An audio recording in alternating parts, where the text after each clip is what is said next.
Les vaccins. Dessiné au trait noir sur fond blanc. On se protège et on protège les autres. Devant la télé, un couple, un bébé et un papy. Épidémie de rougeole en France. Ça me rappelle que moi j'ai eu la rougeole quand j'étais jeune. J'étais très malade. J'ai même dû aller à l'hôpital. Ah oui, vraiment? Mais vous n'étiez pas vacciné contre la rougeole? Et non, ce vaccin n'existait pas encore, malheureusement. C'est drôle qu'on en parle maintenant, car justement, là, avec Adam, c'est le moment de son premier vaccin contre la rougeole. On a rendez-vous chez le médecin. Tu veux nous accompagner?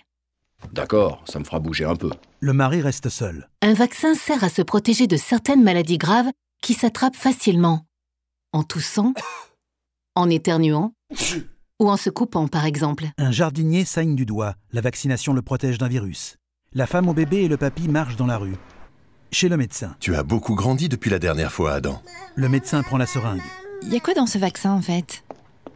Là, dans le vaccin, il y a un microbe endormi de la rougeole. Il n'est plus dangereux.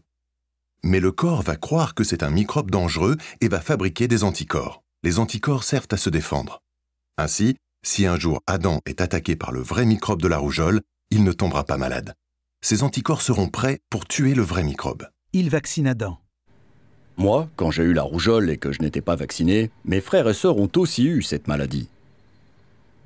Oui, la vaccination permet déjà de se protéger soi-même contre les maladies. Et comme on ne tombe pas malade, on ne transmet pas la maladie aux autres. Donc, on protège aussi les autres, comme les femmes enceintes ou les personnes âgées, qui ne peuvent pas toujours se faire vacciner. Des virus parsèment un planisphère. Certaines maladies ont disparu grâce au vaccin. Des seringues éliminent les virus. Mais certaines maladies, comme la rougeole, réapparaissent parce qu'il n'y a pas assez de personnes vaccinées. Pour éliminer les maladies, c'est important que le plus de personnes possible soient vaccinées. De retour au cabinet. Bravo Adam, tu n'as même pas eu peur pour la piqûre. Tu es aussi courageux que ton grand-père. Les vaccins, on se protège et on protège les autres. Pour en savoir plus sur la vaccination, adressez-vous à un professionnel de santé, médecin, sage-femme, pharmacien, infirmier. Rendez-vous sur vaccinationinfoservice.fr ou sur l'espace accessible du site de Santé publique France.